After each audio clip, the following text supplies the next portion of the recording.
I made this table for a reenactor friend. One of his friends, another reenactor, saw it and asked me if I'd make one for him.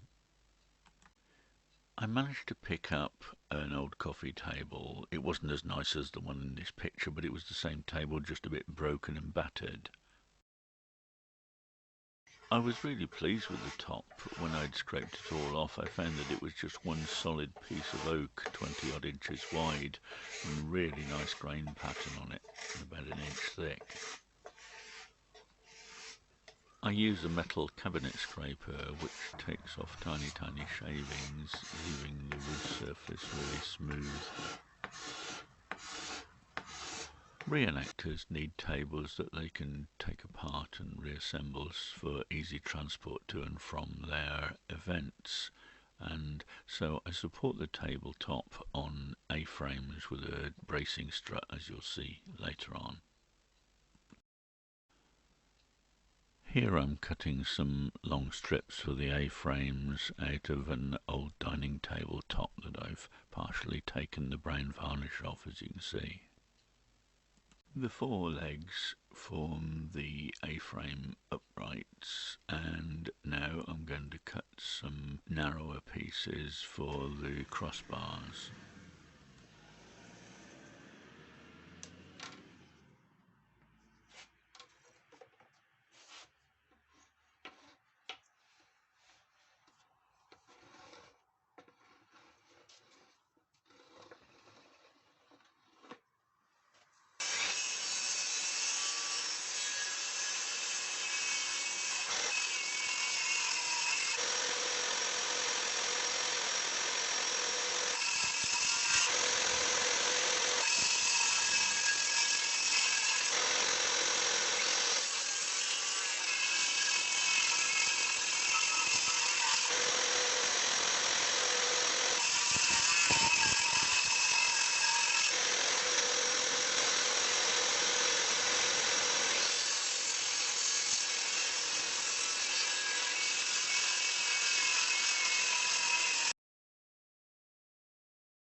Here I'm using a sander to remove all the brown varnish and polish and the muck of ages, leaving us with a nice clean oak finish.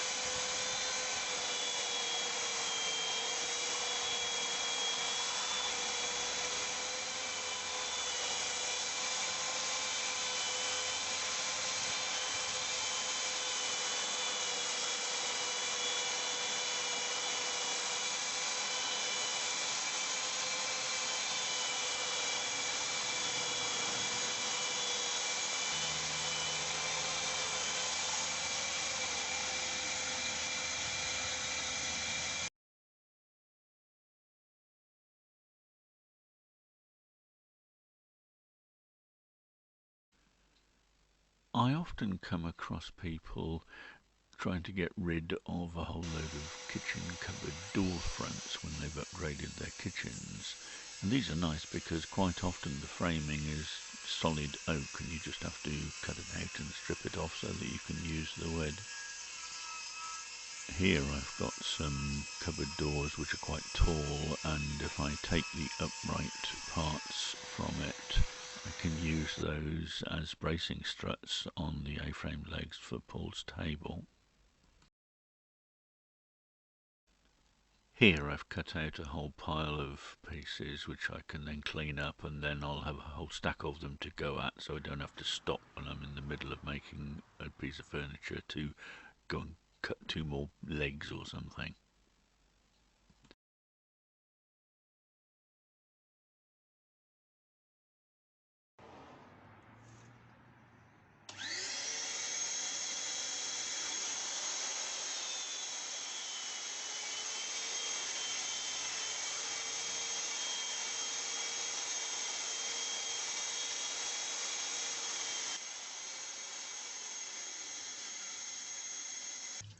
I give one of the sanded pieces a quick wipe with some white spirit, which gives you a pretty good idea of how it's going to look once it's sanded and polished, and you'll see the figuring in the oak all shining through nicely.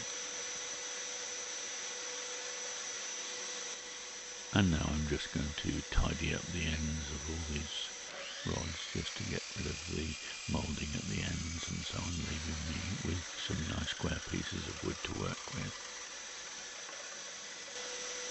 I use a makeshift stop to butt the pieces of wood up against as I saw them to make sure that they're all cut to the same length. You can see I just cut off the minimum amount that I can just to get rid of that hinge recess hole. And on the pieces without those hinge recesses I just cut off the bare minimum of moulding to give me a few longer rods. And there we are, a good supply of clean square strips of wood for me to get on and start making the A-frames.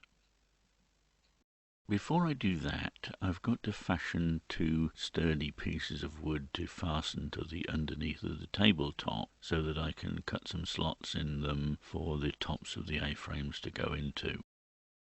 This thick piece of oak tabletop is ideal.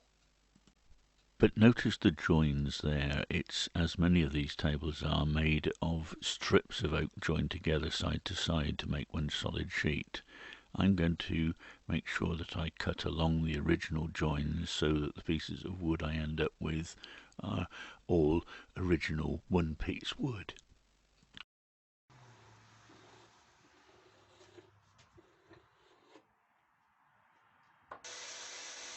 And so I cut two good pieces of wood, cleaned them up and saw them to length.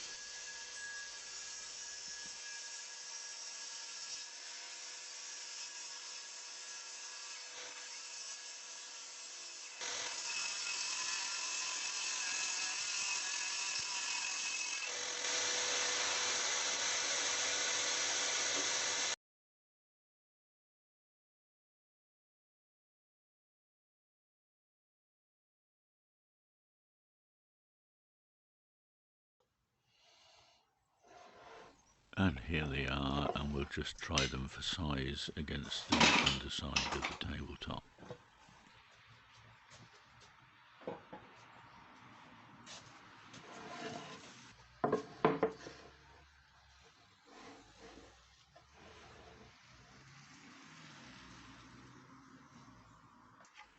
Each of the A-frames will need two longer pieces for uprights and then a couple of shorter pieces for the cross pieces.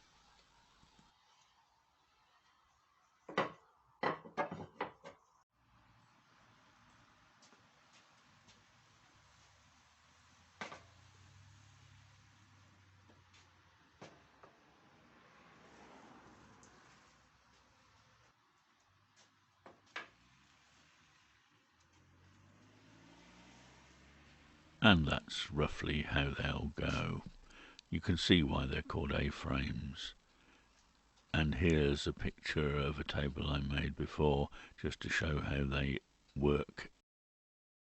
I found this old stretcher rail that I started making once before, but the angle on the tenon shoulder is all wrong for this table, so I've got to recut it. And I'll measure the angle of the legs and transfer that across to the stretcher rail and recut them.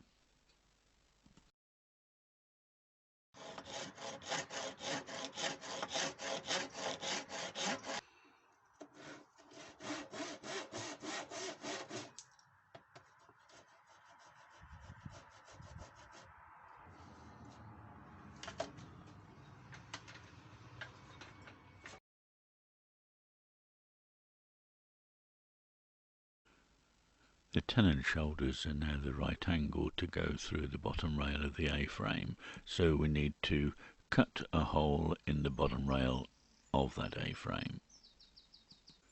The hole is in effect a mortise for the tenon to fit into, and so I measure it up against the bottom rail. But I'm not sure about this. I don't think that bottom rail's wide enough to take the strain, so I'm going to replace it with a slightly wider piece of wood than I originally planned.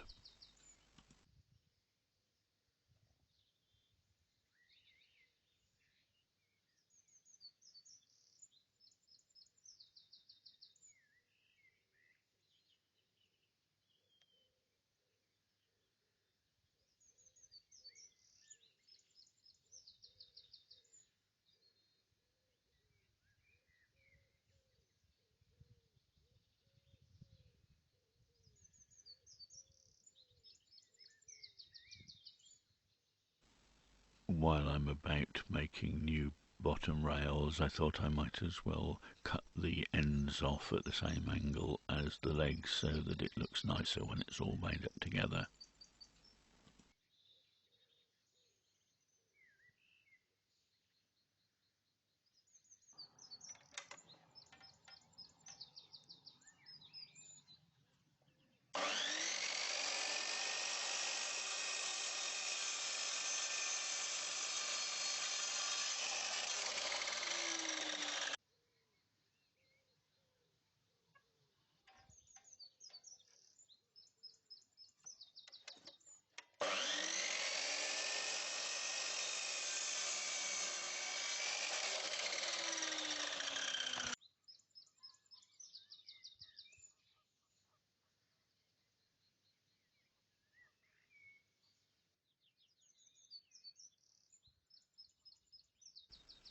Now that we have a more substantial bottom rail, there will be more wood left for strength when we cut the mortise slot into it.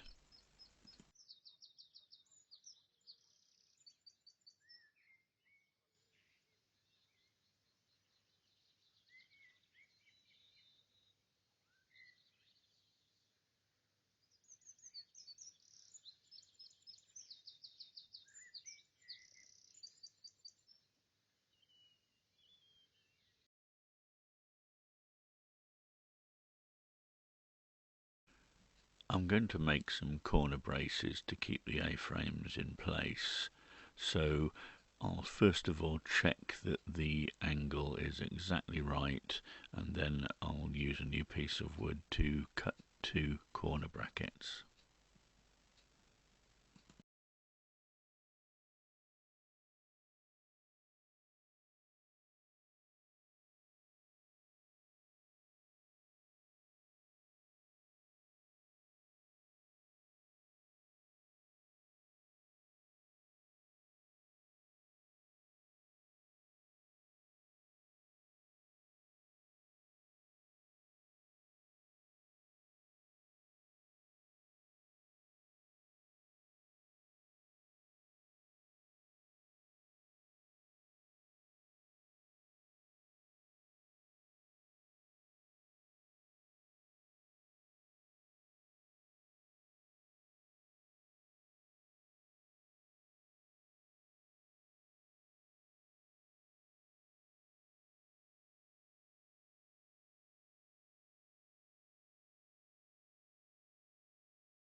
Having got the approximate position of the mortise in the bottom rail, I now mark it more accurately using a mortise gauge, and I set this to the right width by using the thickness of the tenon.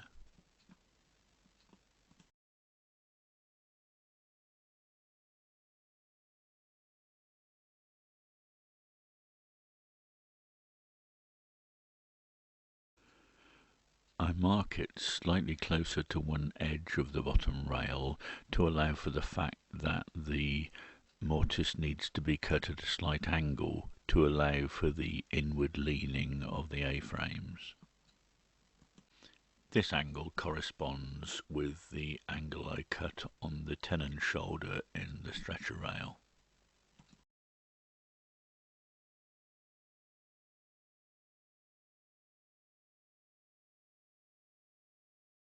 I use the mitre gauge as a visual aid to make sure I keep the chisel at the right angle to cut the mortise.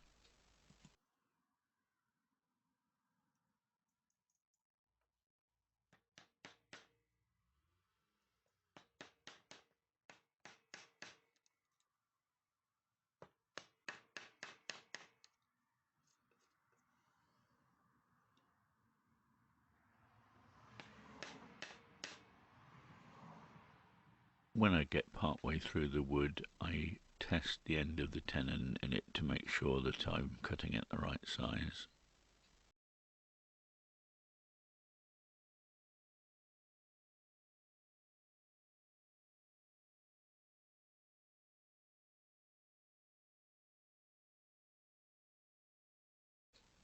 And when it's finished, the tenon fits neatly through it.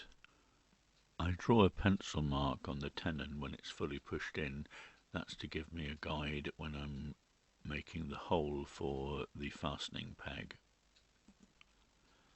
And if we have a look around the back, we can see that that angled shoulder on the tenon fits neatly against the bottom rail because of the angle we cut the mortise. You can see that I've recessed the screws so that they can be hidden by a plug of oak in the top afterwards, which you'll see later. And here are all the pieces ready cut out for the second A-frame. And so, having done all of that again, I have two A-frames ready to go, and I can start work on the bracing struts underneath the tabletop that they're going to slot into. Once again, using the mortise gauge, I measure the thickness of the A-frame legs and put that onto the bracing struts so that I know how wide mortise to cut. And here I've marked up the mortises and also marked up where I'm going to square off the top of the A-frame legs.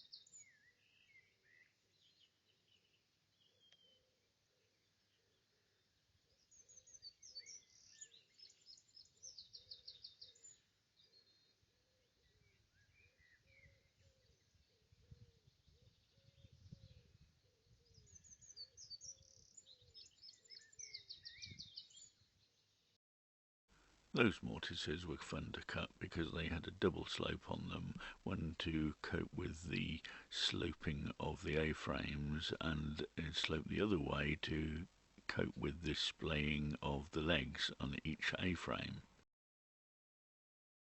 I've drilled more of those counterbored holes in the bracing strut to sink the screw heads out of sight, and then I've drilled through pilot holes into the underside of the tabletop.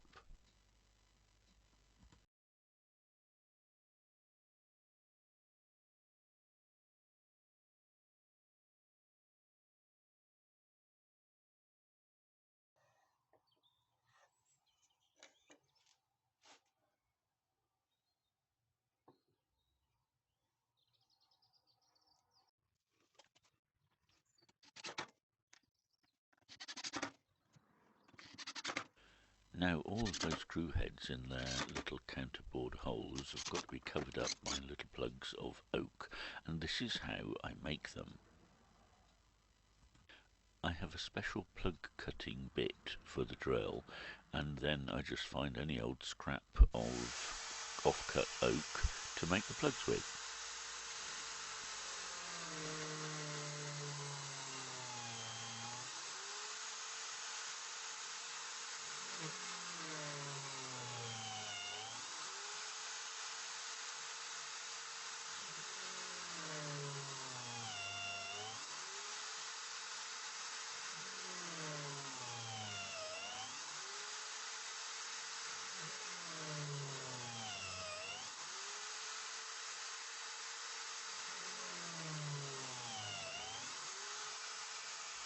The little plugs are still attached at the bottom, so I just ease them out with a screwdriver.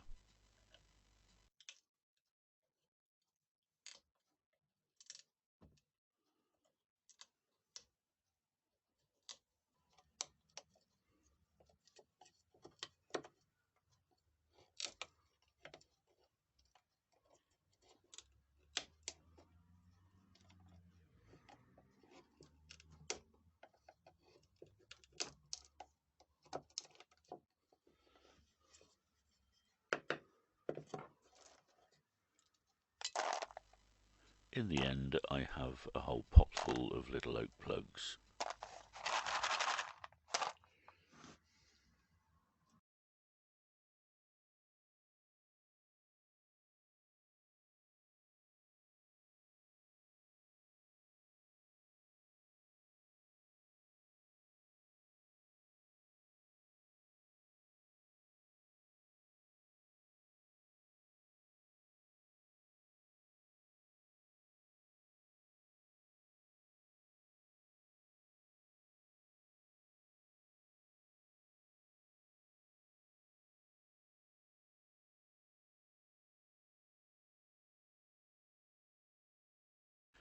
I make sure that the direction of the grain in the plugs matches the direction of the grain in the wood, so that when it's all smoothed down it makes it look far less obtrusive.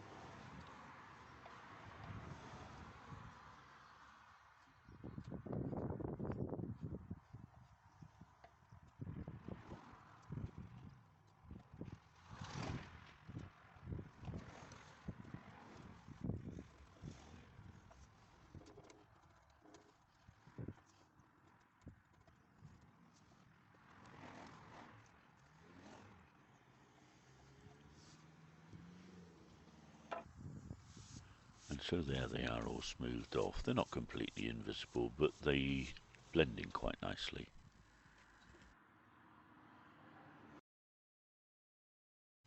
Paul wanted a second pair of lower A-frames so that he could use the table at different heights for different events. And so I made a second pair of A-frames, altogether smaller than the first ones.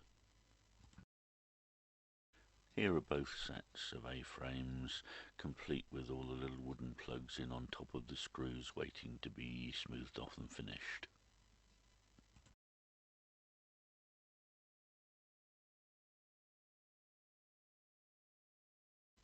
I had to make a separate stretcher rail for the smaller A-frames because the normal one wouldn't fit, it was several inches too long.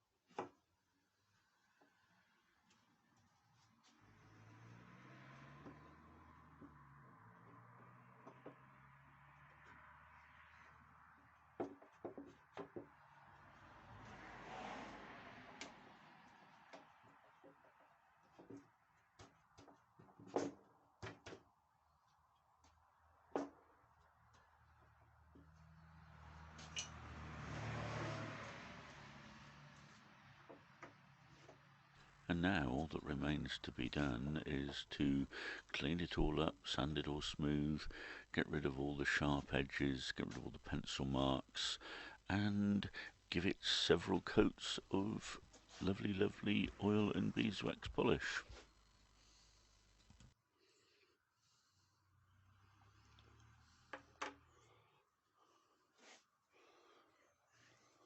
I make my own beeswax and olive oil polish, and this is one of my favourite parts because when you start to apply it you can begin to see how it brings out the grain in the wood, and you can start to see how pretty it's going to look when it's done.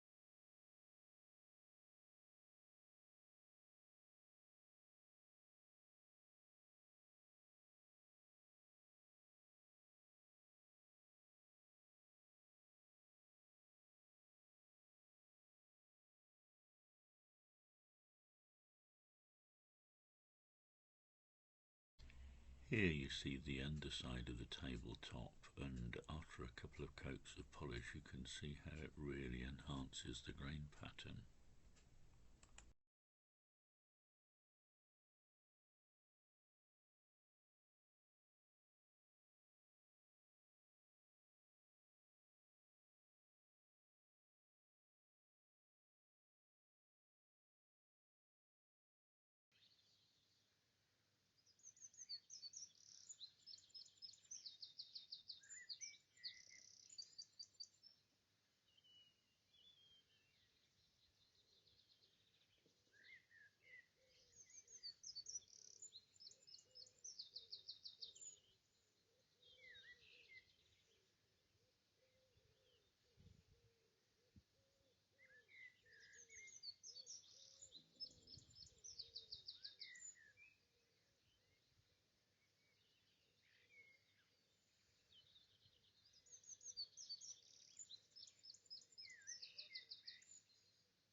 The taller set of legs give the table a good working height for when you're standing up at it, and the lower legs, which are, as you can see, several inches lower, are a much better height if you were sitting down doing some kind of work or demonstration.